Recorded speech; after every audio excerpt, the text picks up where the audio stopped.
Hello, it's Matt, back for the 20th update. This is going to focus on my workbench.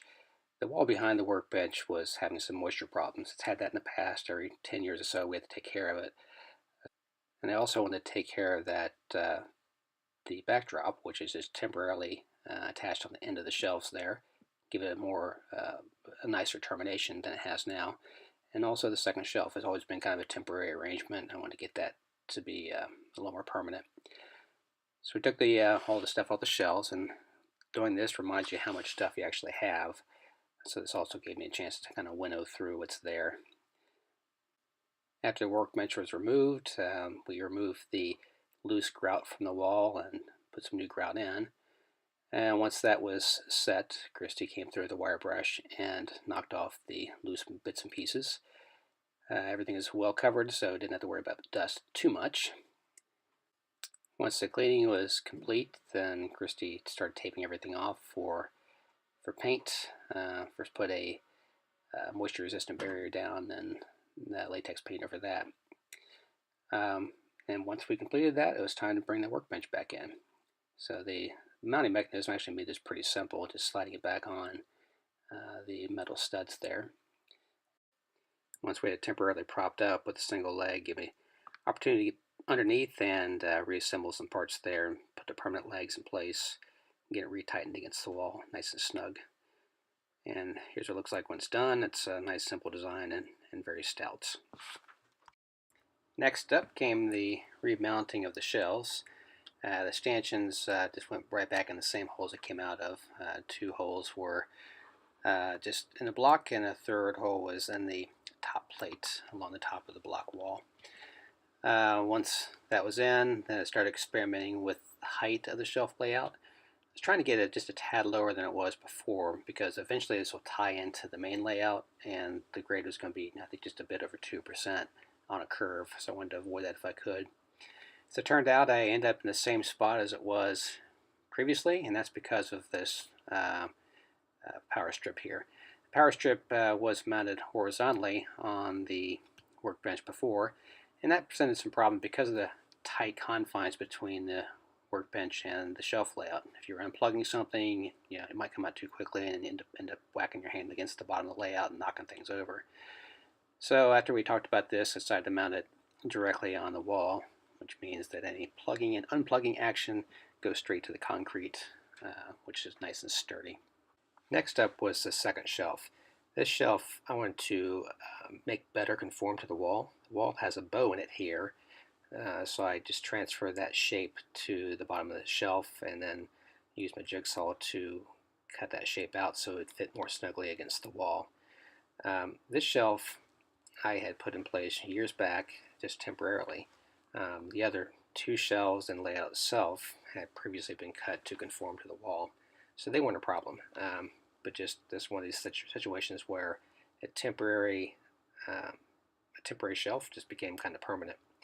So I cut that shape out, and then I went back to apply some aluminum angle to the front edge to give some stiffness.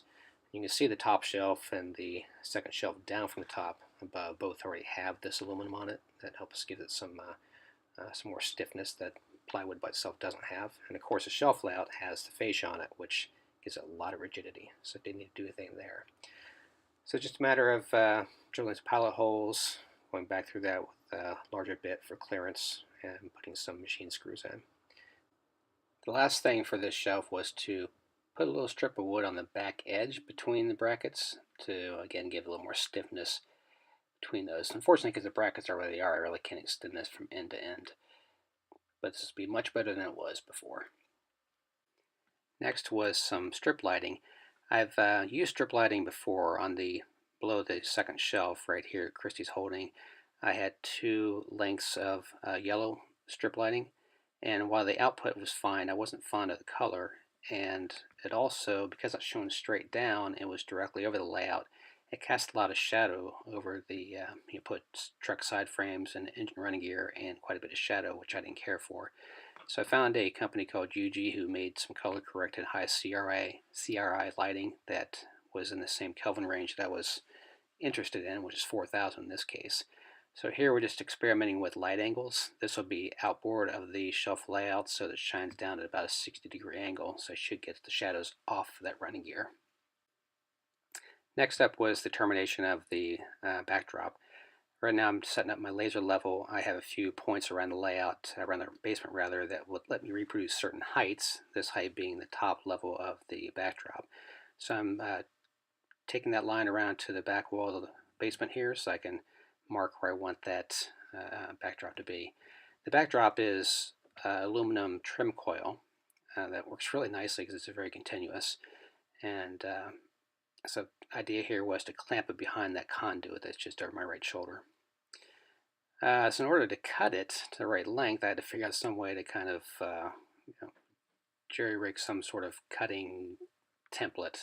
So I came up with the idea of using two pieces of strip wood that are very straight for a knife guide, and also a piece of wood behind the edge so that it could have catch the knife blade as it came through. So for those who aren't familiar with it, it's just a matter of scribing it with a utility knife, and once you have it scribed about halfway through, you can bend it back and forth, and it'll eventually snap along that line. So I'm doing here, to snap it off, and that's right to length.